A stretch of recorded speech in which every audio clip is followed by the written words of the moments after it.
Hallelujah, praise the Lord. सबको जय मसीह। और फिर देखेंगे आज हम परमेश्वर के वचन से देखेंगे मत्ती की अंजील चैप्टर नंबर 6 वर्स नंबर 12 लिखा है, और जिस प्रकार हमने अपने अपराधियों को क्षमा किया वैसे तू भी हमारे अपराधों को क्षमा कर, और हमें परीक्षा में ना ला परंतु बुराई से बचा, क्योंकि राज्य, पराक्रमा और महिमा सदा तेरी ही है। आमीन। और इसके नीचे वाली आयत में लिखा है, इसलिए यदि तुम मनुष्यों के अपराध माफ़ करोगे तो तुम्हारा स्वर्गीय पिता भी तुम्हारे क्षमा करेगा, और यदि तुम मनुष्यों के अपराध क्षमा ना करोगे तो तुम्हारा पिता भी तुम्हारे अपराध क्षमा ना करेगा। और ये प्रभु वाली प्रेयर है, और उसमें लिखा गया है कि जब हम प्रेयर करते हैं और कहते हैं कि हे हमारे पिता, हमारे पाप क्षमा कर दे, और जैसे हमने अपने अपराधियों के अपराधों को क्षमा किया है और वैसे तो हमारे अपराधों को क्षमा कर दे। और उसके नीचे वाली आयत में, लास्ट आयत में लिखा है, इसलिए यदि तुम भी मनुष्यों के पाप माफ़ करोगे तो तुम्हारा स्वर्गीय पिता भी तुम्हारे पाप माफ़ कर देगा, और यदि तुम उनके पाप ना माफ़ करोगे, उनको अपराधियों को क्षमा ना करोगे तो तुम्हारे भी अपराध क्षमा नहीं किए जाएंगे। ये तो एक सिंपल सी बात है कि जब तक हम किसी को माफ़ करना सीखते नहीं हैं, उनके अपराधों को माफ़ करना सीखते नहीं हैं, तो जो हमारा स्वर्गीय पिता है, जो इस पृथ्वी को सातों आँखों से देख रहा है, वो हमारे पाप कभी भी माफ़ नहीं करेगा। और वचन में ये भी लिखा है, जैसा तुम चाहते हो कि लोग तुमसे व्यवहार करें वैसा तुम भी उनके साथ करो। कहता है कि परमेश्वर का वचन कहता है कि यदि तुम किसी के साथ अच्छा करोगे तो तुम्हारे साथ भी अच्छा होगा। तुम चाहते हो कि लोग हमारी इज्जत करें, हमें ऑनर दें, और आप कभी किसी को ऑनर नहीं देना चाहते। जब तक तुम किसी को ऑनर नहीं दोगे, किसी को फेवर नहीं दोगे, किसी का अपराध क्षमा नहीं करोगे तो तुम्हारा भी किया नहीं जाएगा। और ये बात जाहिर सी बात है कि जब जैसा हम किसी के साथ व्यवहार करेंगे वैसा ही हमारे साथ होगा, और हमारा स्वर्गीय पिता भी हमारे साथ वैसा ही करेगा। मत्ती चैप्टर नंबर 18 वर्स नंबर 15 में लिखा है कि यदि तेरा भाई तेरे विरुद्ध में अपराध करे तो तू जाके उससे अकेले में से बातचीत कर, उसे समझा। यदि वह तेरी सुन ले तो तूने अपने भाई को पा लिया, और यदि वह ना सुने तो एक दो जन को अपने साथ ले जाके हर एक बात 2 या 3 गवाहों के मुंह से ठहराई जाए। यदि वह उनकी भी ना माने तो कलीसिया से कहला दे, परंतु यदि वह कलीसिया की भी ना माने तो तू उसे अन्य जाति और चुंगी लेने वाला जैसा जान। परमेश्वर कहता है कि प्रभु यीशु मसीह कहता है कि यदि तेरा भाई तेरा अपराध करे तो तू उसको अकेले में से उससे बात करके उसको समझा के उसको मना ले। यदि वो मान गया तो तूने अपने भाई को पा लिया। यदि वो नहीं मानता तो 2 जनों को अपने साथ ले जा, तो उससे बातचीत कर। यदि वो उनकी भी नहीं सुनता तो फिर तू कलीसिया से कहलवा दे, और यदि वो कलीसिया की भी नहीं सुनता तो फिर तू ऐसा कर कि तू उसे छोड़ दे, उसको रहने दे जैसे अन्य जाति लोग की जैसे रहने दे, और चुंगी लेने वाला जैसा उसको जान। यानी कि जो तेरा मान ही नहीं रहा, किसी की मानता ही नहीं है, किसी की सुनता नहीं है, उसको छोड़ दे।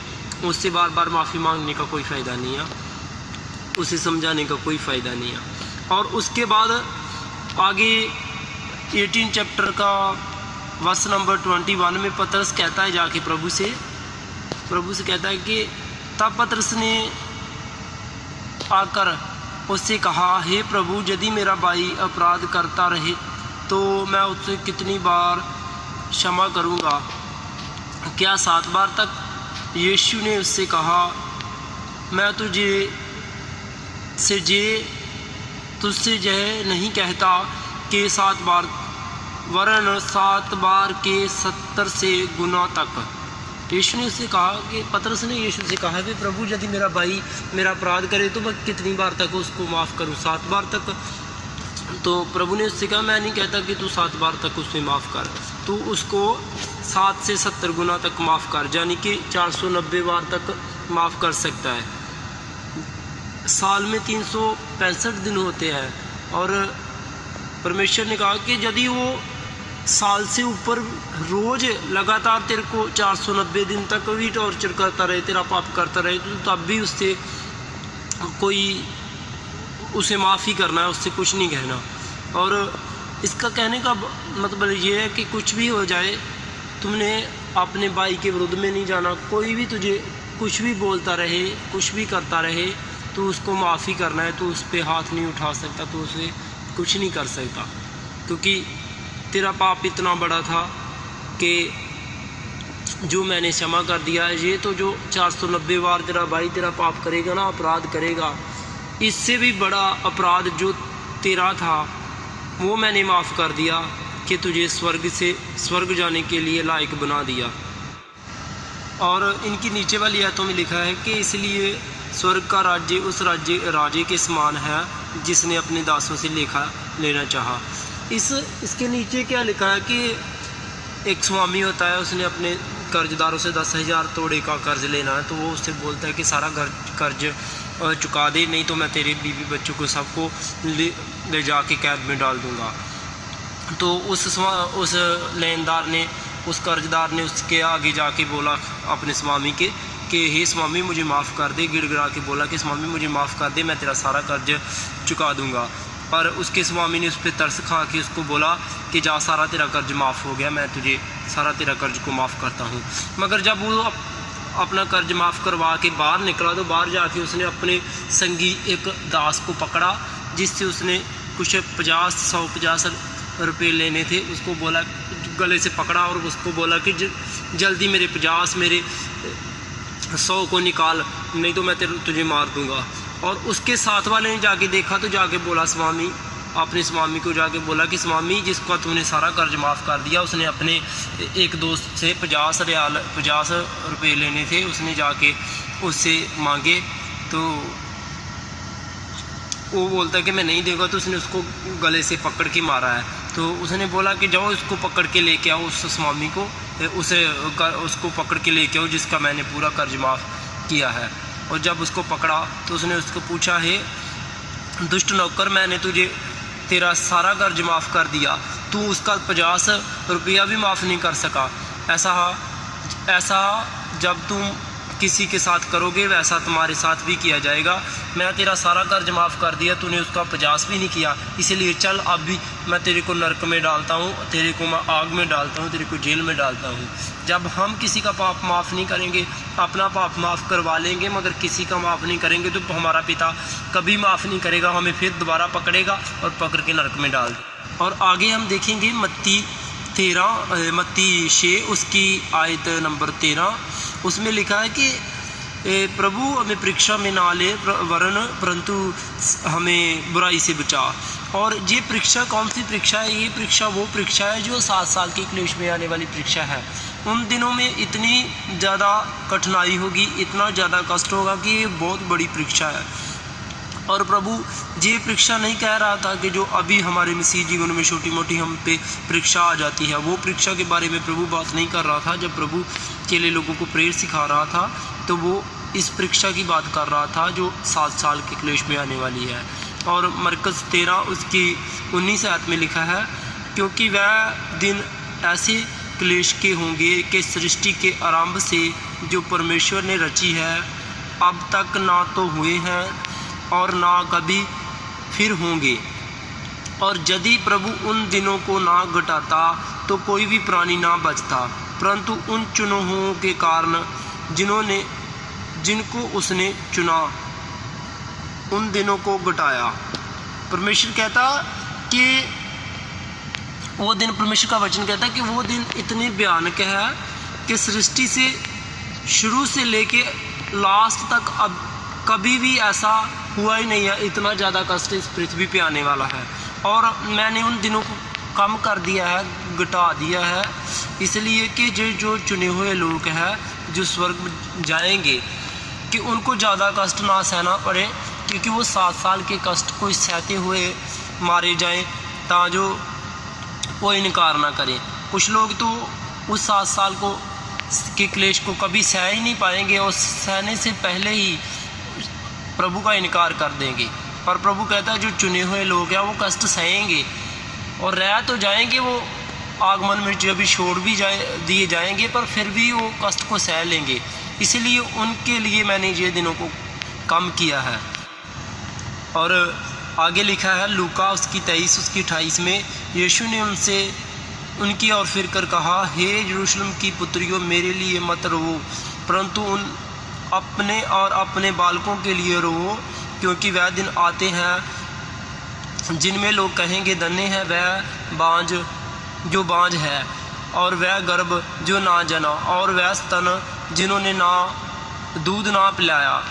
उस समय वह पहाड़ों से कहने लगे कि हम पर गिरो, और टीलों से कि हमें डांप लो, क्योंकि जब वह हरे पेड़ के साथ ऐसा करते हैं तो सूखे के साथ क्या कुछ ना करेंगे। जब प्रभु यीशु मसीह को क्रूस पे चढ़ाने के लिए लेके जाया जा रहा था, तो स्त्रियां उसके पीछे पीछे रोती जा रही थी, और प्रभु ने उनकी ओर फिर कर देखा कि हे यरूशलेम की पुत्रियों, मेरे लिए मत रो, अपने लिए अपने बालकों के लिए रो, क्योंकि वह दिन आते हैं जब लोग ये कहेंगे, धन्य हैं वो लोग, धन्य हैं वो गर्भ जिन्होंने जना ही नहीं कभी, जिनको कभी कोई जिन्होंने कभी बच्चा पैदा ही नहीं किया, और धन्य है वह स्तन जिन्होंने दूध नहीं पिलाया। और वो स्त्रियां धन्य होंगी कि जिन्होंने कोई बच्चे नहीं जने, ना दूध पिलाया। और उस समय लोग पहाड़ों से कहेंगे, हम पर गिर पड़ो, और टीलों को कहेंगे, हमें डांप लो। और प्रभु कहता है कि इतना कष्ट होगा कि इतने कष्ट में लोग तड़फेंगे, मरेंगे, और एक दूसरे को पहाड़ों को कहेंगे, हम पर गिर जाओ, और टीलों को कहेंगे, हमें डांप लो, हमें अपने नीचे छुपा लो। और प्रभु कहता है कि जब इन लोगों ने मेरे साथ जो हरा भरा हूँ ऐसा किया, यानी कि जो मैं परमेश्वर हूँ मेरे साथ ऐसा कर दिया, तो तुम तो कुछ भी नहीं हो, तुम तो सूखे हुए हो, तुम तो इंसान हो, तुम्हारे साथ बहुत बुरा हो। और इसी मत्ती के 6 नंबर चैप्टर के वर्ष नंबर 13 में लिखा है कि हमें बुराई से बचा। और बुराई क्या होगी? बुराई इतनी होगी उस समय कि जकरिया में लिखा है, ओल्ड टेस्टामेंट में लिखा है, जकरिया उसकी 14 नंबर चैप्टर वर्ष नंबर 1 से पढ़ेंगे हम। सुनो, यहोवा का एक दिन ऐसा आएगा, ऐसा आने वाला है जिसमें तेरा धन लूटकर तेरे बीच बांट लिया जाएगा, क्योंकि मैं सब जातियों को यरूशलेम से लड़ने के लिए इकट्ठा करूंगा, और वह नगर को ले लेंगे और घर लूट लिए जाएंगे, और स्त्रियां भ्रष्ट की जाएंगी, और नगर के आधे लोग बंदवाई में चले जाएंगे, परंतु प्रजा के शेष लोगों को नगर में ही रहने पाए। और ये वचन ऐसा कह रहा है कि उस समय ऐसा होगा कि इतना ज़्यादा कष्ट होगा कि लोगों के घर जो है लूट लिए जाएंगे, उनकी स्त्रियां भ्रष्ट कर दी जाएंगी, और बच्चों को बंदी बना लिया जाएगा, और कुछ लोगों को नगर में रखा जाएगा तो वहाँ मारा जाएगा उनको। इतना कष्ट होगा कि हमारे सहने से बाहर होगा। और बुराई इतनी होगी कि स्त्रियों को भ्रष्ट कर दिया जाए। हमारी आँखों के सामने लोगों की स्त्रियां जो होंगी उनके पतियों के सामने उनकी माँओं को, उनकी बहनों को भ्रष्ट कर दिया जाएगा।